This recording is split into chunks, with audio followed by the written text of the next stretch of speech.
Hi everyone, welcome back to the Sports Breakdown once again. So today we brought in a guest. I wanted to discuss this. Several times also on West Indies cricket. Try to bring in Mitchell as well, but right now I think West Indies cricket there are some good steps forward. I feel, but obviously I think it's none other than Nikhil, obviously, who knows West Indies cricket more than I do, and even international cricket, but. In conversation with Nikhil Uttamchandani, obviously he's a commentator, as we know. He commentated last in the Under 19 World Cup in the 2022 Under 19 World Cup. Plus, he's a commentator and sports analyst as well. So, Nikhil, how things are going? It's been a year since I brought you in. I think it was back in November 2021. Yeah, but it's been a long time, but it's been a long journey for you as well, Nikhil. Your journey. Last year has been, I think, one of your most successful years, I would say, because you've done commentator and been a presenter for so many tournaments in West Indies and doing ICC tournaments as well. But Nikhil, coming to you, I want to ask you about your journey towards commentary, and especially how you got into cricket. That's what I wanted to start with, your journey towards being a commentator and how you got into commentary, Nikhil, especially getting into ICC tournament as a commentator is not easy. Obviously, you have to do previous tournaments and obviously do tournaments in West Indies, regional cricket tournaments to obviously get into that. So, how was that journey, Nikhil? Yeah, man, thanks a lot for having me. Really great to be back on the Sports Breakdown. I think it's a fantastic show, and I hope you keep it up.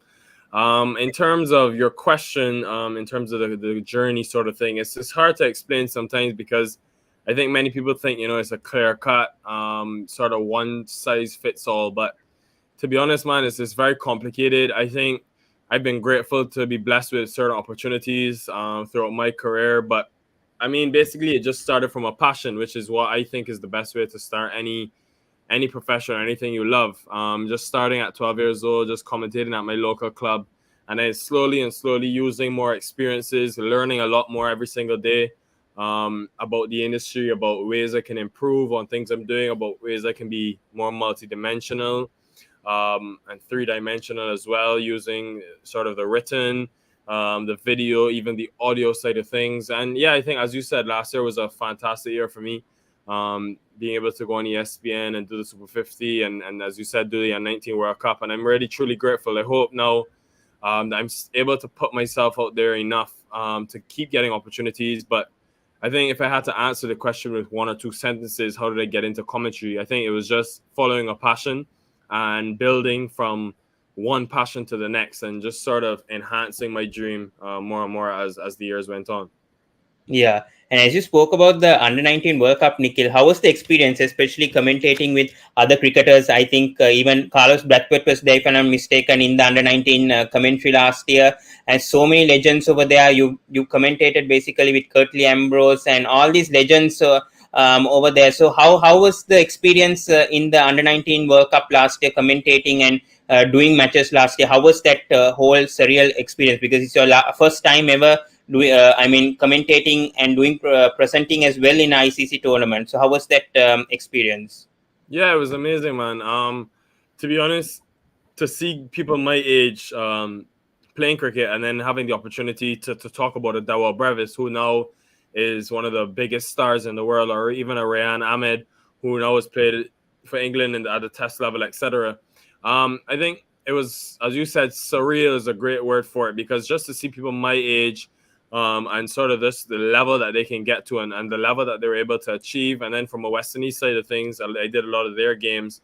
I know a lot of the players, a couple of them coming from Barbados as well. So it was really cool to see, them being on such a high level and performing the level that they did. And as to the second part of your question, I think commentating with Sir Curtly Ambrose, with Courtney Walsh, Colin Croft, and these guys, you just learn so much. I think it's vast in terms of the amount of knowledge. I'm almost like a sponge when I'm around those guys. Just to, I remember talking to Sir Curtly about that 7 wickets for just 1 run at the MCG. Sorry. So, yeah, man, I think it's hard to put into words, but when I'm around those guys, I just try to learn as much as I can, because these are some of the best players to ever play this game of cricket that, millions and millions of people try to play and try to make it at the highest level. So the fact that we have these legends, I think we have to try and get the most out of them and learn the most from them in terms of not only West Indies cricket, but around the world.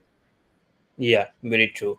And coming to the CPL as well, Nikhil, I saw that video that you did with Jason Holder last day, if I'm not mistaken. You did an interview with Jason Holder. I know you're a big fan of Barbados Royals as well since you're in Barbados. So, your thoughts and recalls of that interview with Jason Holder, because obviously he's a current cricketer for West Indies cricket, and obviously doing an interview with Jason Holder, I think it must have been a great experience for you. So, any recalls, memories of that interview with Jason Holder that you had last year as well? Well, massive dream come true for me. I think just hearing about his experiences, especially that was sort of a transitionary period between being the captain of the West Indies and then losing it. And I think to be part of that journey in terms of his transition and then see where he is now, where he's able to go to the SA20 and do well. He's able to go, around the world in franchise leagues and compete really well. Just been picked up again in the IPL by the Rajasthan Royals. And then I think just to sit down with him on a more personal level and learn a bit more about, I've always been interested in what makes cricketers sort of tick and what, triggers their mindset to be able to perform at such a high level. So for me to actually ask him about that in a relaxed setting, where he really opened up to me, I think it was a dream come true. And I mean, I really hope I'm able to do some other cricketers in a similar setting, because I think, as we saw from Jason, they have so much to offer, not necessarily only with their careers, but just in terms of their overall outlook on the game, which is a perspective that me or you don't really get, because we're not on the field in those 22 players every day with them. So I definitely think it was a really fantastic experience. And yeah, man, I think the Barbados Royals, as we saw, even without the captaincy of Jason Holder and with the new captaincy of David Miller, they looked a really good unit at last year's CPL, and it probably was very unfortunate not to go on and win it, because you could argue that they were the best team of the tournament. Yeah, very true. So Nikhil, let's go to the South Africa versus West Indies series. I know it's not that important. Based on the WTC, obviously both South Africa and West Indies are already out of it. But let's go through the test. First of all, I want to ask you regarding Shea Hope being appointed as ODI captain, as we know, and Roman Powell being captain of the 2020 team. Do you think that was the right call by the selectors, especially sacking Nicholas Pooran from both ODI and 2020? We know, obviously, Pooran didn't lead the 2020 team properly, and they were exited, obviously, in the 2020 World Cup first round itself, not coming to the main round. So do you think this was the right call by West Indies Cricket Board to separate both the captains and give Hope the ODI captaincy and then Powell the 2020 captaincy? Your thoughts on that? I think from a Pooran perspective, it was the right call, in the sense that I think Nicholas Pooran is so important. I mean, he's so talented, so skilled, and we could go on and talk about him in terms of his performance. But it just seemed like the captaincy was a bit of an extra pressure and extra weight on his shoulders, and it seemed like it was taking away from his overall performances. So I think now, I mean, without the captaincy on his shoulders, I'm excited to see how now, with that pressure off, he's able to perform at the highest level. In terms of the personnel pick to replace him, yeah, I think that's the right way to go. I personally at first thought maybe Rovman Powell for both formats, given that he just won the Super 50 with the Jamaica Scorpions and won the CPL as well with the Tallowers. But, I mean, you look at the 20 innings without a score plus over 20 for Powell. He's really struggled in the 50 over format. So I think it's a bit too early for him to get back into the team and then much more be captain of the side. So I think Shea Hope deserves his opportunity. Many will remember when Kyron Pollard was captain, Hope was actually vice captain. So I thought, when Pollard stepped down, it would be Shea Hope that would be next in line. But now he does get his opportunity, and I think both him and Rovman Powell will be excited to show what they can do for the West Indies. And I'm also excited to see how sort of the difference in the way that they play cricket, the way that the leader can have an impact on the personnel itself. How does it change just the culture of the team in both formats? And let's see now, going into two very important World Cups, one at the end of this year where the West Indies will probably have to qualify, and then the T20 World Cup next year. I want to see if Rovman Powell especially uses or bats experience, or does he go for some of the younger talent that we have around the region? Very true about that. So let's talk about the Test series, Nikhil. And as we know, in the West Indies Test squad, we have over here Craig Brathwaite will be captain. We have Jermaine Blackwood, Jason Holder, Akeem Jordan, Al Tasri. I think those two are debutants who are going to come to the squad. We have Tangerine Chandapal. We are going to discuss that later. Roston Chase, Joshua Da Silva, Shannon Gabriel, Alzari Joseph, Gudukesh Moti, Kema Roach, Kylie Mayers, Devon Thomas, and Raymond Reifer. First of all, thoughts on the debutants being given a chance. I mean, both Akeem Jordan and Alik Altaz given their first chance in the West Indies. I think Altaz, he currently plays for Windward Islands, if I'm not mistaken. I was just checking through the stats of these cricketers before making their debut in the squad. So your thoughts on both these picks, and do you think these two, either of them, can get a chance of debuting for West Indies in the upcoming South Africa Test tour, or do you just think that they both will be just sideline in the upcoming two Test series against South Africa? Your thoughts? I think it's interesting.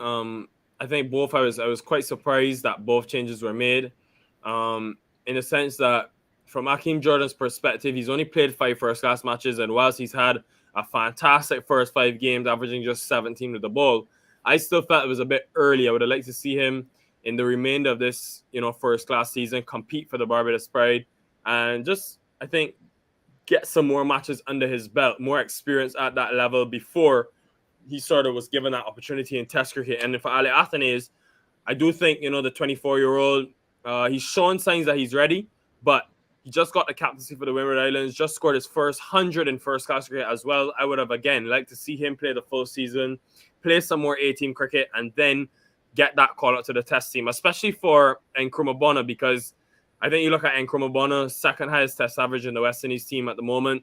I felt even though he had a bit of an up and down period where he was in and out of the team with injury, etc., I still felt, he has enough temperament to be an asset to the West Indies. So I think both surprising in terms of whether they will play. I think it'll be tough, but because you look at the fast bowling depth, the Kema Roach, Shannon Gabriel, Alzari Joseph, Jason Hoda, it'll be tough for Jordan to get in. Athanaze maybe, but he still, I think, is behind Devon Thomas in the pecking order. But you never know. Injuries play a big part in Test cricket in these days, and there's 2 Test matches, so we'll have to see after the first Test, but I don't expect them to start for the West Indies. Yeah. Also, we have to talk about Tangerine Chandapal, because obviously we know he's the son of Shivran Chandapal, and the style, and especially his debut against Australia. In Australia, it was just terrific the way that he batted, and then that Zimbabwe series where he scored a double ton as well, and coming into this South Africa series with confidence, with the way that he's debuted so far. How impressed have you been of Tangerine Chandapal? Because the way of his style, he just plays like his father, free-flowing style, plays unique shots. So your thoughts so far of Tangerine Chandapal and his potential, because he has a lot of potential, especially in Test cricket, and could make a huge impact for West Indies cricket in the future, being so young. I think it's been fantastic. Just to see the way he's begun his Test career. The most impressive thing for me was the Australia series. I think not many would have expected him to go to Australia and bat the way he did. And he had that sort of reputation as being a real defensive, shy, quiet player. But he really showed his flamboyance in that Australia series with the shots he played. And then also showed the ability to really dig in and stick in Zimbabwe in more favorable conditions where he would be used to slow, dry pitches, very, very spin-friendly, similar to what he gets in Guyana. But I think he's showing that he has the right makings in terms of batting in different conditions and different batting styles as well to be an effective opener for a long time for the West Indies. And Craig Brathwaite, who is at the other end very often with Tangerine Chandapal, continuously mentions the fact that he thinks he's world-class. So I don't think we need to discuss anymore. If Craig Brathwaite is saying he's world-class, then, who are we to disagree? So definitely think he should have a bright future ahead of him. He's a really talented young player. He's been around the system for a long time. And yeah, man, what a story. And I really wish him all the best. Very true. And talking about the West Indies bowling lineup, especially when we see the South Africa Test team, they do have some debutants, new players coming in and players who have been recalled back to the Test team. But do you think the West Indies fast bowling attack of Alzari Joseph, we know they're a good bowling attack. Shannon Gabriel as well, Kema Roach as well. Do you think they can trouble the South African experienced batters like Babuma, as we know, is going to captain for the first time, and then Dean Elgar stepped down as captain, but we know how of a solid opener he is. Adam Markram and Henrik Klaasen, these kind of batsmen. Do you think the West Indies bowlers can adapt in these South African pitches, especially in Centurion and Johannesburg and trouble the South African batters and give them a challenge? Do you feel this West Indies bowling lineup, it's very experienced, do you feel they can do the job? I mean, at least do a certain job? I think definitely you have to go in believing. When I look at the pitches in South Africa that the West Indies will get, I think they're on the quick side, and I think the West Indies now have the fast bowling attack to go to these conditions in South Africa, in Australia, and compete. And I think it's a golden opportunity given the way the South Africa batting lineup has failed. I thought the West Indies fought hard in that series a couple of years ago when South Africa came to the West Indies, but again, very flat pitches. I think here actually the contest might be a bit more even, but I don't think it comes down to the bowling. I think it comes down to the West Indies batting, and can they face Rabada, Nortje, the pace of South Africa and what they possess. So I think it's going to be a great challenge, but it's a golden opportunity given the struggles and the wholesale changes that South Africa have made in recent times. My only worry would be Kemar Roach and Shannon Gabriel and their away records. It hasn't been where their home records have been. So I really worry in terms of, if that can make a substantial difference. But I think this is a perfect opportunity for the West Indies. And if they can start well, you just never know. I think this is a really cool opportunity for them, to make some way in the World Test Championship table. Yeah, very true. And how do you see the strengths of this West Indies team? We know obviously the bowling is a big strength, I would feel, and then the batting obviously is the place where they need to improve. But where do you think is the main strength? Do you think the fast bowling is the main strength for West Indies? So a particular player who could be the strength for West Indies in this test tour, who do you think could be that shining light for that West Indies team this time around? Yeah, I would pick two players. I think Zari Joseph is one, because I think he has, improved leaps and bounds in Test cricket in recent time, and I'm looking forward for that uncomfortable length he's able to find on these pitches with a bit of green grass, and he'll get some extra seam movement. I think he could be a real handful for the South African batters, who we saw were very troubled by Scott Boland, by Pat Cummins, by Mitchell Stark 2 months ago. And then Gudakesh Moti. I think what he showed in Zimbabwe with his variation, I'm excited to see if he does get the nod. I hope so, because I think we need to start developing spinners who can bowl across different conditions. And if he does get that look in, how he sort of adapts now, going from Zimbabwe on very spin for any conditions now to South Africa, where you have to work a little harder. This will be a great test for him. In terms of weaknesses, I don't think there's too many. I think I would go back to the bowling attack in the sense that, they haven't been as good away from home as they have been at home. And I'm looking forward to seeing now if they can, use a Shannon Gabriel who's returning, from injury. If they can get right and sort of just get in a rhythm early in that test match, if they do bowl first and look to get some early wickets, because, they've felt the wrath of Dean Elgar before. And if he gets in, he's very hard to dismiss. And what do you think about the West Indies middle order? Because obviously they have Jermaine Blackwood, Joshua Da Silva. We know he's a very experienced test batter. He can score runs when needed. So your thoughts on that middle order of West Indies and how they can contribute? Because it's huge with the way if the openers fail, the middle order obviously has to set up and obviously score runs for the team. So your thoughts on the middle order? Do you think they are stabilized right now? Do you think they will somehow perform against the South African bowlers? Well, I think it's slightly on the inexperienced side when you look at Rifat 3, Blackwood 4, Mears 5. But I think having Roston Chase back in the team now, just scoring a 50 in Zimbabwe, and then you got Joshua Da Silva, who's been a really good touch as well. And, of course, Jason Holder, who I think is due some runs. You have a really good core in that middle of experience who can then provide some support.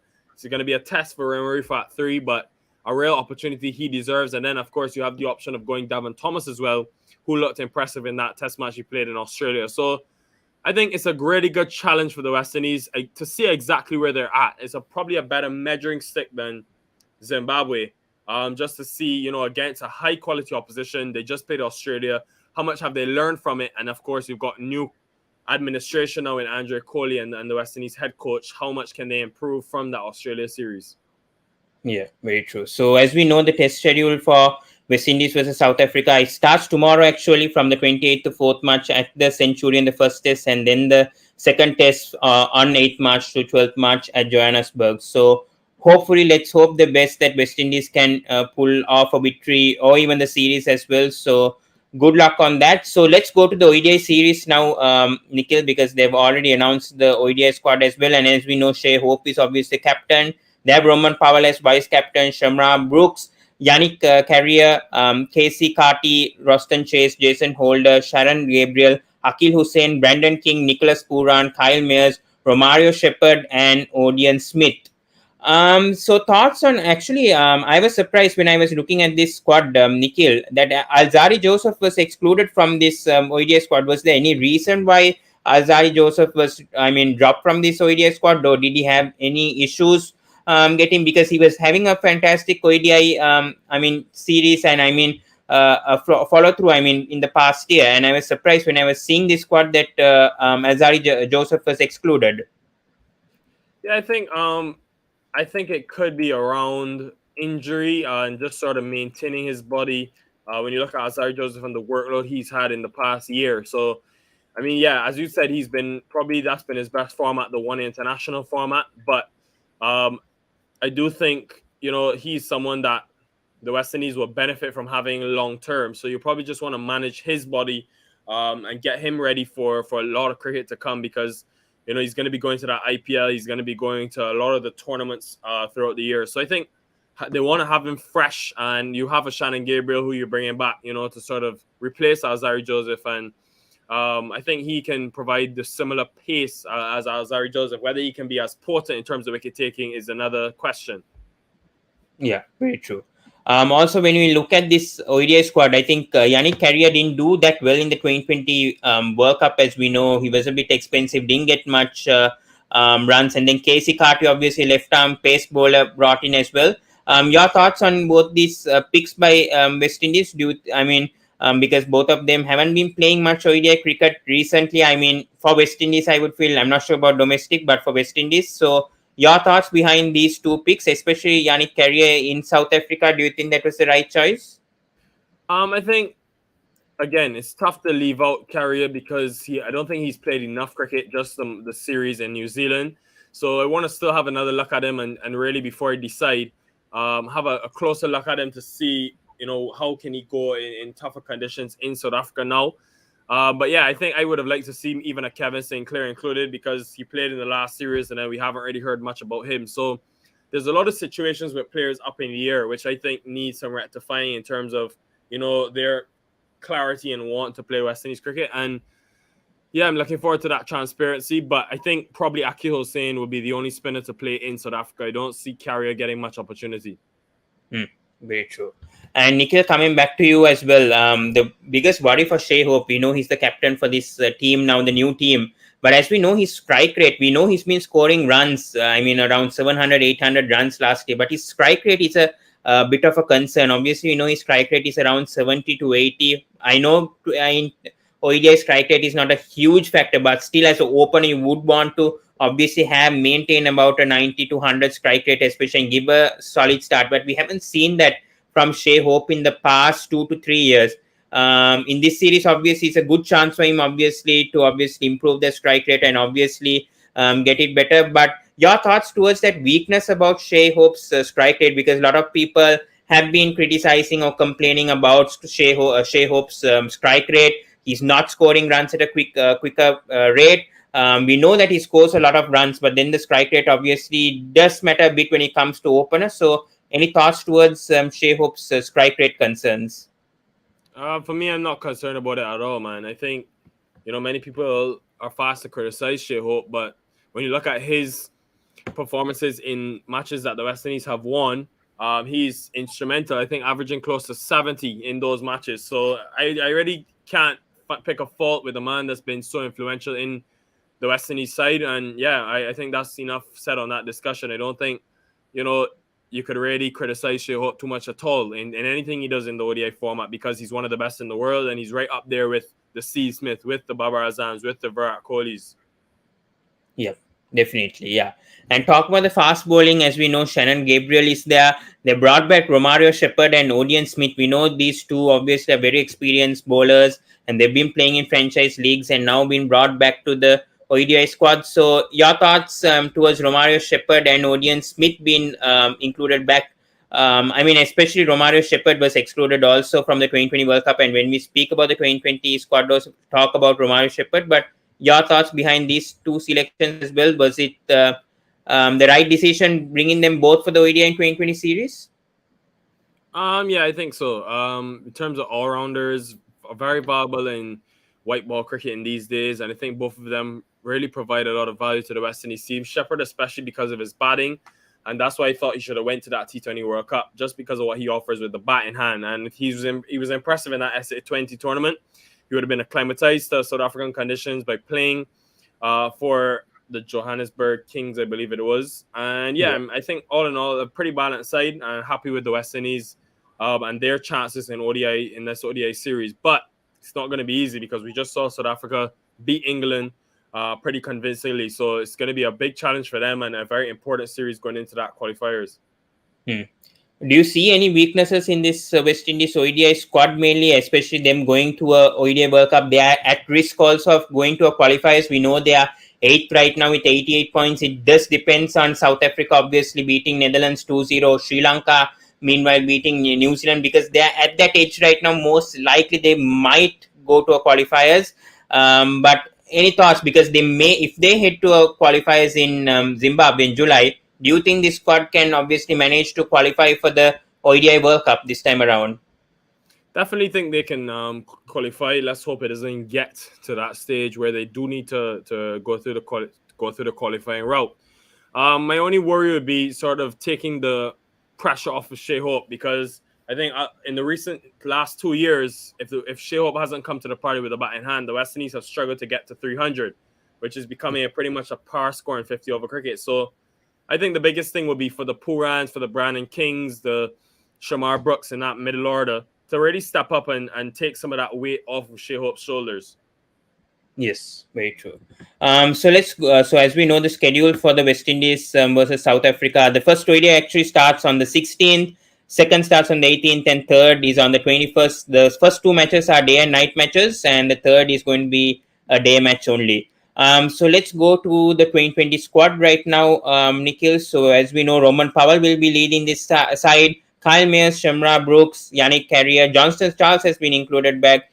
Sheldon Cottrell, Jason Holt, Akil Hussain, Azari Joseph, Brandon King, Obed McCoy, Romario Shepherd, Nicholas Puran, Raymond Rife, and Odion Smith.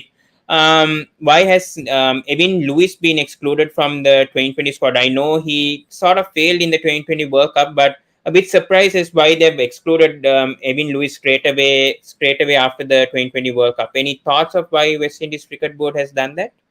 To be honest, I can't tell you. I think there's been no real clarity as to why. But what I would say is I'm surprised to see pretty much all the players who went to that T20 World Cup and were eliminated pretty much retained. I mean, you look at Johnston Charles, 34 years old. Sheldon Cottrell's battled with injury. I think I would have personally liked to see a bit of a younger twist on the squad. But then again, it's hard because all you have is the CPL to really pick from. We don't have any domestic T20 tournaments. So it's a real tough one. I think you're picking between a rock and a hard place for the West Indies selectors, and they've opted to go with experience. My key thing will be, what can Roman Powell get out of them?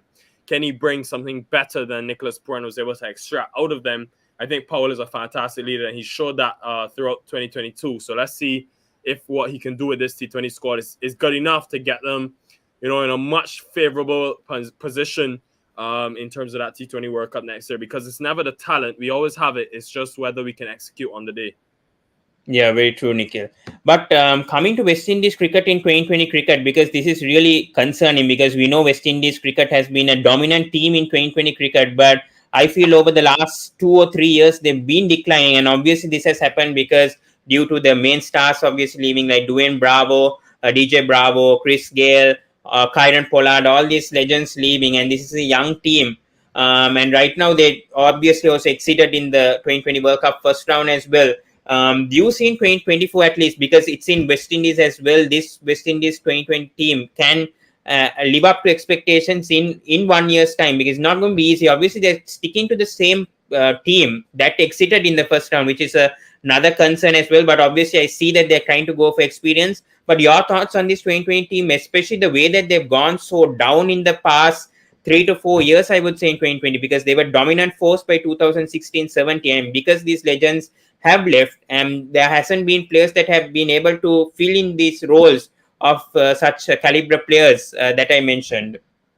Yeah, I think, as I said before, I'm quite surprised to see the same core retain, because I think it might be time now to go with some younger players and maybe a Kevin St. Clair. And I think having no Shimron Hetmeyer, who's just 26 years old, or Kimo Paul, who's just 24 years old in the squad, hasn't really helped the West Indies. So I think it'll be time.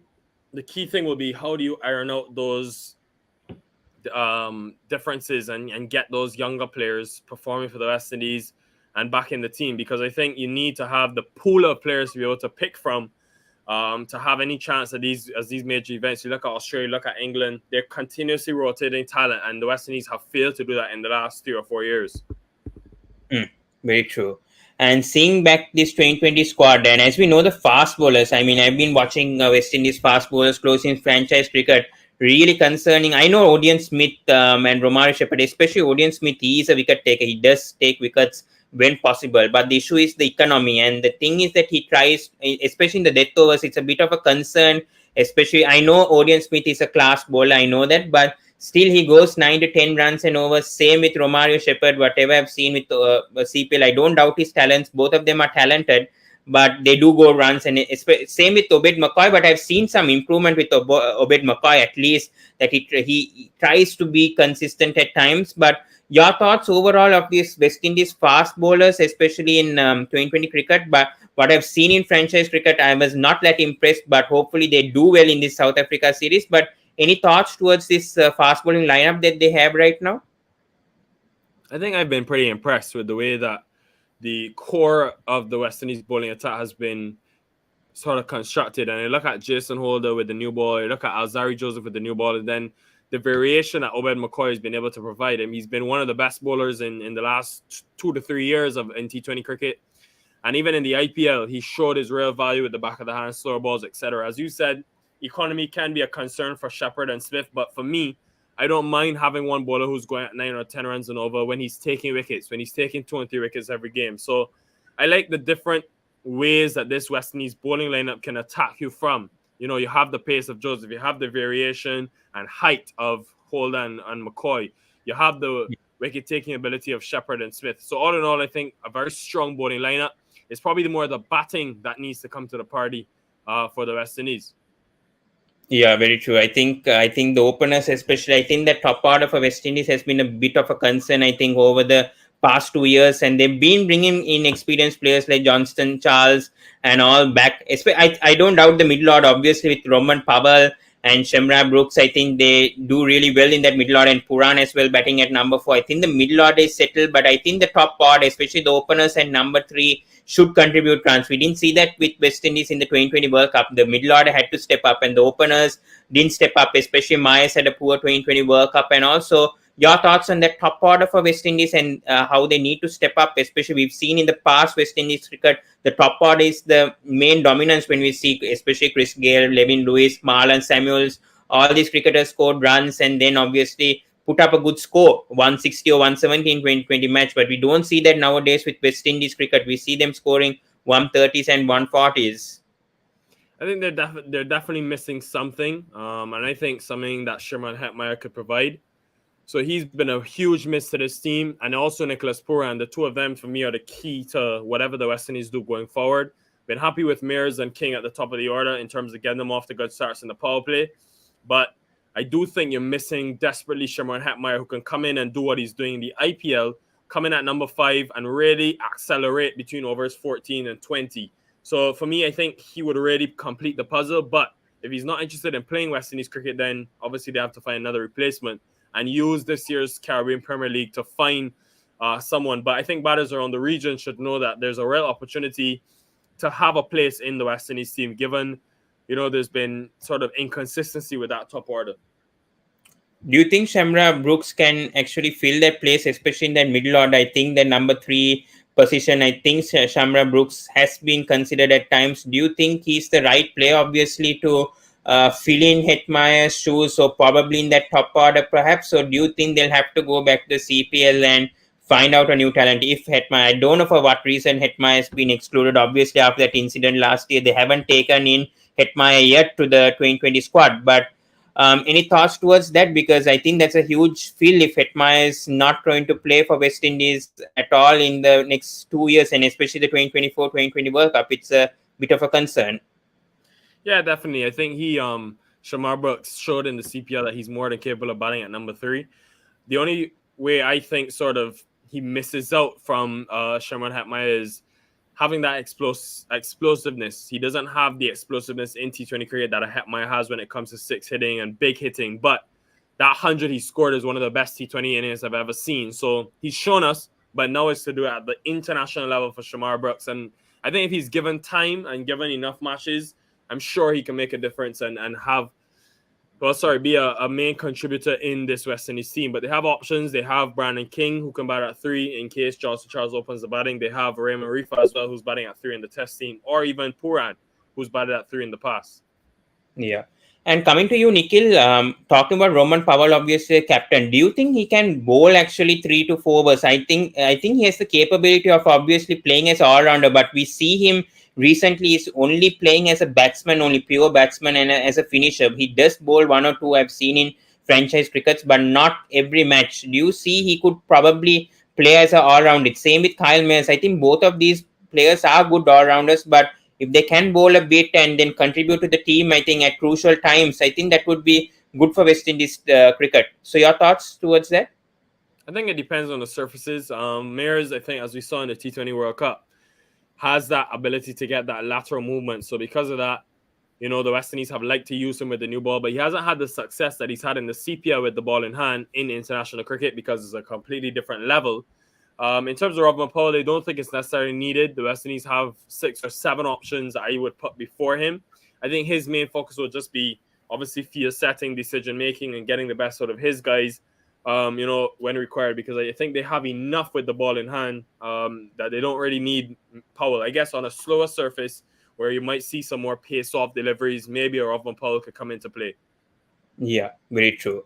And talk about Akil Hussain. I think he's been the bright sign of West Indies cricket. Obviously, with ODI in 2020, both I feel he's a genuine all-rounder, ball spin, and really impressed with his batting also recently. So your thoughts about Akil Hussain's contributions, especially number 7? I think he's doing a great job, I would feel, for West Indies cricket. Probably he's the best spinner right now for West Indies cricket as well when it comes to limited overs. So your thoughts about Akil Hussain? Yeah, such a fantastic player, man, and very happy for him in terms of his development. I think for him to be picked in the Big Bash in Australia and go there and do well in very tough conditions for a spinner, especially a finger spinner, I think he showed really why he's continues to grow leaps and bounds in not only T20 cricket, but in world cricket. And I think he has a very bright future and happy for him in terms of all he's been able to achieve. Yeah, and as we know, the schedule for the West Indies versus South Africa, first 2020 will be on March 25th at Centurion. The second will be on the 26th as well at Centurion, and the third 2020 will be on March 29th at Johannesburg. I actually missed one question coming back to the Test series because that's the first series for West Indies. I wanted to ask about Craig Brathwaite's captaincy because I was very impressed with how he's been captaining this West Indies team in the past year or two. I think he's been leading this team really well for West Indies. So your thoughts about Craig Brathwaite's captaincy? Because he stepped up when West Indies really needed in that Test team, and he's contributing with bat, being the highest run scorer for West Indies in Test, and also contributing as well as as a captain. And I think West Indies are right now 5th or 6th in the WTC Championship points table. So your thoughts about that valuable experience that Brathwaite is giving, and do you think they will change the captaincy in the future, seeing how Brathwaite has been doing, or do you think he'll be given a long run for West Indies in the future? I think when you look at Craig Brathwaite, he's obviously been around for a long time, making his Test debut at 17 years old. But something about captaincy and something about leadership has made him better, has made him so much better. You look at him in that 2022 last year, being in the ICC Test Team of the Year and fully deserved. So he continues to grow with the West Indies, and I think it also has an impact on his leadership because I look at him on the field, always a very calm, collected head, but has the ability to make those tough decisions and always able to lead. And you talk to some of the players, they're speaking about this as sort of their best period and most enjoyable period playing West Indies Test cricket. And I think it's been because of Craig Brathwaite and his leadership. So he's found a way with the culture of this group to get the best out of them. And I think he's been fantastic. I don't see them changing him for the near future. When you look at his last 11 Test matches, he's only lost 2 of them. So huge improvements being made in the red ball format. And once they continue this core group of players and he continues to do well, I think the West Indies are on the right track. Coming to predictions, Nikhil, do you see West Indies winning any series in any format against South Africa? Do you see them winning the Test ODI 2020? What do you think is the best format that West Indies can actually beat this South Africa team? Obviously, the South Africa ODI in 2020 squad hasn't been released yet, but what do you think is the strongest format for West Indies right now to obviously trouble these South African cricketers right now? I think if I had to pick one series, I would go T20 International Series, just because I think the West Indies, if they get it right, they're very hard to beat with the match winners that they have in that team. I could see the Test series drawing 1 apiece. It's very tough to see, you go and beat South Africa in their conditions, very fast bowling, conducive conditions. They've got Rabada, they've got Norkia. And then I think in ODI cricket, they have shown that, they're a real force, which I think is a format the West Indies have struggled. So I think I would pick the T20 International format. Yeah, very true. So coming, Nikhil, to my final question, it's not about the West Indies versus South Africa. I just want to discuss about your all-time favorite batter and bowl. And your reasons as well, just a personal thing. Who's your all-time favorite batsman and bowl? If you can pick 1 or 2 or even a few, it's fine. But who's your favorite batsman and bowler all-time, or even in the West Indies, it doesn't matter. Yeah. I think I never really had a think about it, to be honest. But if I had to pick one batsman, I think Brian Lara comes to mind straight away. Just how dominant he was in his time, the records that this man was able to achieve across conditions, a huge inspiration to many in the West Indies. I think he, for me, would take the cake. And if I had to pick a bowler, I think when I was young, I really enjoyed watching Lasith Malinga bowl. I think such a match winner. That unorthodox action, the Yorkers, he had so much going for him. He was just amazing to watch and sort of the performer he was. It was a real excitement to see him on TV each and every time. So I don't think he's my all-time favorite bowler. I think Glenn McGrath's up there, Curtly Ambrose is up there, but he's definitely one that I enjoyed watching. Yeah. Any spinners that you like from like all-time or even in the West Indies? Spin. Well, how can you look past Shane Warne? I saw a lot of Shane Warne when I was growing up watching cricket. But from the West Indies, I think I was always a big Suleiman Ben fan, being from Barbados. The tall left-arm spinner, he did well in Australia and other places. So, yeah, man, I think I don't like to pick out individual players. I think I just like to appreciate good cricket, and I think we're getting a lot of good cricket in recent times. Agree.